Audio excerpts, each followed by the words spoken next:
Ayala es uno de los íconos que tuvo la selección argentina a final del siglo pasado y principios de este.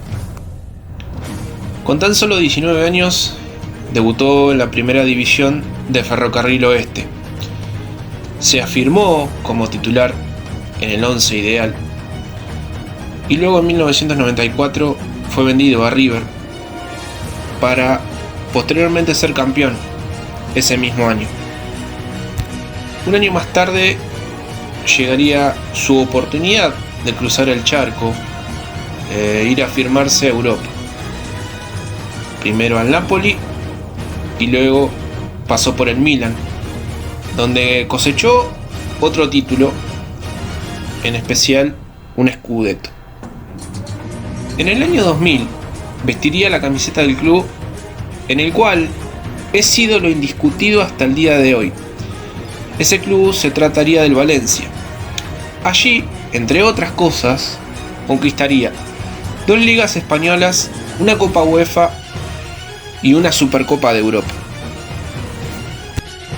En su primera temporada también disputaría la final de la UEFA Champions League, justamente con la camiseta del Valencia, en aquella dramática y recordada final frente al Bayern Múnich, en la cual el conjunto alemán le ganaría al Español por penales. Años más tarde, más precisamente sobre el final de su trayectoria como futbolista, vistió las camisetas del Villarreal, del Zaragoza y finalmente se retiraría jugando con la camiseta de Racing Club de Avellaneda.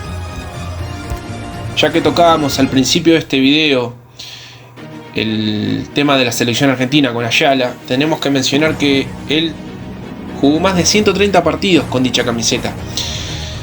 Sin embargo, con la misma no pudo ganar ningún título, al menos a nivel mayor. Aunque sí lo hizo con la categoría sub-23, con la medalla dorada en los Juegos Olímpicos de Atenas en 2004. Cabe resaltar que con la camiseta de la selección argentina jugó 3 mundiales: en Francia 1998, en Corea y Japón 2002 y en Alemania 2006. En resumen, fue un defensor con un muy buen juego aéreo, muy técnico para la marca, con muchísima personalidad, la cual le permitió de alguna forma ser durante muchísimos partidos capitán de la selección argentina, siendo que en ese mismo momento había jugadores de una trayectoria quizá un poco más mayor para ese entonces, como era Gabriel Batistuta o como el propio Diego Simeone. Y a pesar de su joven edad, era considerado tanto por Daniel Pasarela como por Marcelo Bielsa en ese entonces como alternativa para la cinta capitán de la selección argentina. El Kaiser, como lo apodaban, fue uno de los mejores jugadores no solo del fútbol argentino, sino mundial. Es el único jugador en la historia del fútbol argentino que posee las 2 medallas doradas por haber ganado mundiales de fútbol, tanto en Argentina 78 como en México 86, aunque en este último mundial no jugó ningún partido debido a un problema de salud, pero sí formó parte del plantel. En el primero de los mundiales anteriormente mencionados, fue uno de los emblemas de ese equipo, junto a figuras de la talla de Mario Kempes, Ubaldo Filiol, Américo Gallego u Osvaldo Ardiles, entre otros, bajo la dirección técnica de César Luis Menotti. Aunque muchos no lo sepan, él es surgido de las divisiones inferiores de Sarmiento de Junín y luego fue traspasado a River. Y si bien como presidente el recuerdo que tienen los hinchas millonarios no es el mejor, nadie puede discutir que como jugador es uno de los máximos referentes que tuvo el conjunto de la banda en su historia, siendo parte, entre otras cosas, de aquel mítico equipo de la temporada 75-76, que fue uno de los mejores de la historia del fútbol argentino por su juego y por su contundencia frente al arco rival. En el cuadro de Núñez ganó 7 títulos. Luego tuvo un periplo por Europa, más precisamente por la Serie A italiana, donde vistió camisetas de la talla de la Fiorentina y del Inter de Milán. Años más tarde se retiraría del fútbol, volviendo al cuadro de Núñez. Un detalle no menor en la carrera de Daniel Passarella es que es el segundo máximo defensor goleador de la historia del fútbol mundial, algo poco común para dicho deporte. Ese récord lo ostenta hasta el día de hoy, y los goles que marcó demostró que él era un especialista tanto en tiros libres como en goles de cabeza. Fue un símbolo de lo que era la personalidad, el temple y la garra. Sin duda, si tuviésemos que confeccionar un equipo ideal de la historia del fútbol argentino, Daniel Passarella no podría quedar afuera. Roberto Perfumo es uno de esos jugadores que solo los más veteranos tuvieron el privilegio de ver. Considerado por los que lo vieron y jugaron con él como el mejor marcador central de la historia del fútbol argentino. Incluso he visto rankings que lo ponen solo por debajo de Diego Maradona. El Mariscal, como era que lo apodaban, fue uno de los máximos, sino que el mayor ídolo de la historia de Racing. Fue también parte de aquella columna vertebral de aquel equipo histórico, campeón de América y del mundo en 1967, únicos 2 títulos hasta la fecha del club de Avellaneda. También ganó un título local con dicho club.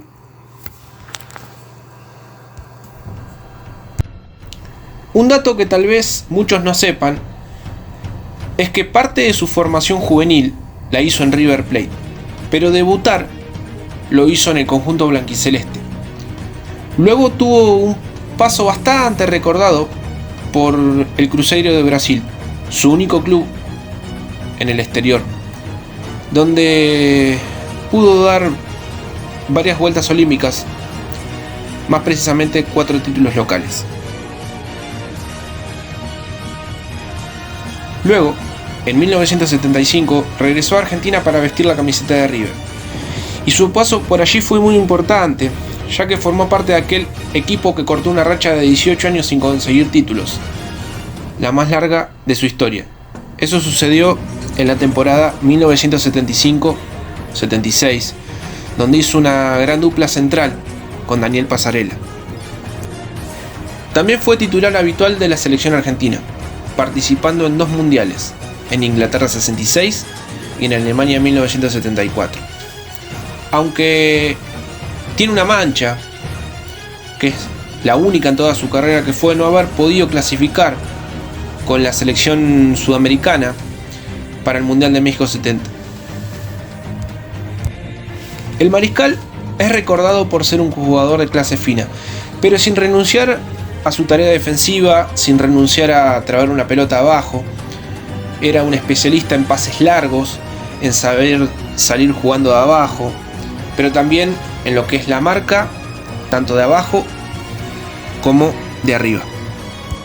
Es uno de esos pocos jugadores que tuvo la fortuna de enfrentarse a cracks de la historia del fútbol argentino como Diego Armando Maradona, como Pelé, como Johan Cruyff o como Franz Beckenbauer. Oscar Ruggeri es otro de los grandes símbolos de la selección argentina. Su personalidad, su forma de jugar con un estilo bien físico y aguerrido, entre otras cosas, le valió para ser parte de grandes equipos. De muy buen juego aéreo, tanto para atacar como para defender.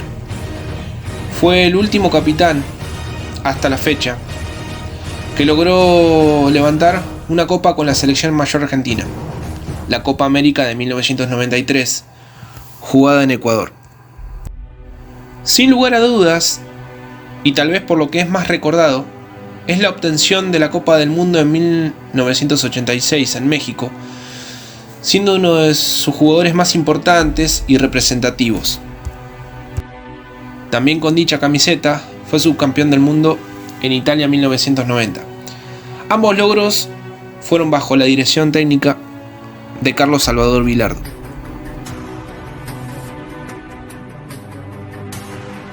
También cosechó otros títulos, como la Copa América de 1991 en Chile y la Copa Confederaciones en 1992 en Arabia Saudita.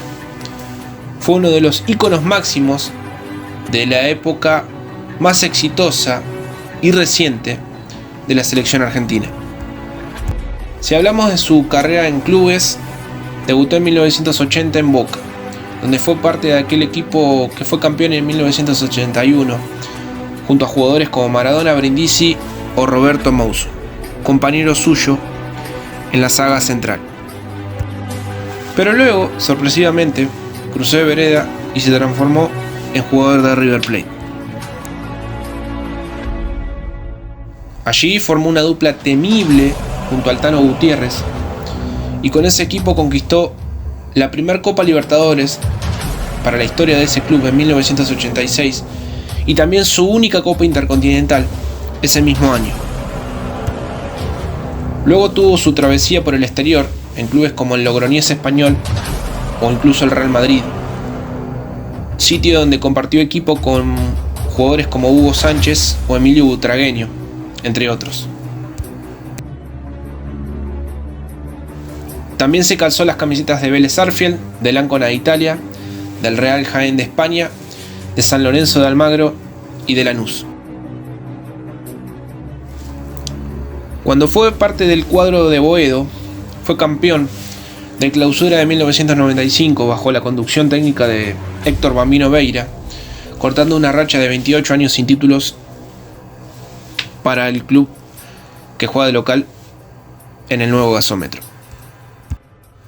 Apodado El Muro, Walter Samuel tuvo una carrera de alto prestigio, marcada por muchos éxitos a nivel clubes. Es uno de los pocos jugadores en el mundo que conquistó la Copa Libertadores y la UEFA Champions League, con Boca Juniors e Inter de Milán, respectivamente. Debutó en Newell's y rápidamente fue traspasado a Boca, club en el que fue rápidamente titular de la mano de Carlos Bianchi. En ese equipo se afianzaría como uno de los mejores marcadores centrales del continente. Hizo una gran dupla central junto a Jorge Bermúdez. Luego de la obtención de la Copa Libertadores, fue traspasado a la Roma de Italia. En ese lugar fue también parte del once inicial y compartió plantel con jugadores de la talla de Gabriel Batistuta o Francesco Totti. Y bajo el mando de Fabio Capello, ese equipo ganó el Scudetto en la temporada 2000-2001. Luego en 2004 fue traspasado al Real Madrid, donde solo jugaría un año. Después tuvo la chance de pasar al Inter de Milán.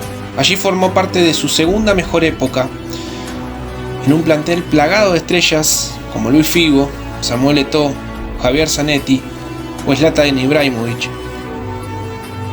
bajo la conducción técnica de José Mourinho. Ganó allí 5 Scudettos consecutivos, 3 Copas de Italia y 4 Supercopas.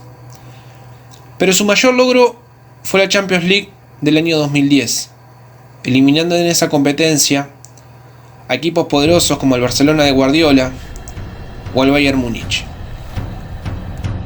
En consecuencia, fue campeón del mundo ese mismo año con el cuadro italiano. Su esperada vuelta al fútbol argentino nunca se dio, ya que su retiro fue en el Basilea de Suiza. Con la selección argentina es recordada su participación y conquista del Mundial Sub-20 de 1997 en Malasia y también sus participaciones en los mundiales del 2002 en Corea y Japón y en Sudáfrica en el año 2010, así como también la Copa América de 1999 en Paraguay. Su apodo, es decir, El Muro, se lo ganó gracias a ese gran porte físico en el mano a mano frente a delanteros rivales, así como también la entrega que tenía dentro del campo de juego, pero también poseía una personalidad que nunca le tembló para salir a marcar a los jugadores que tenía enfrente.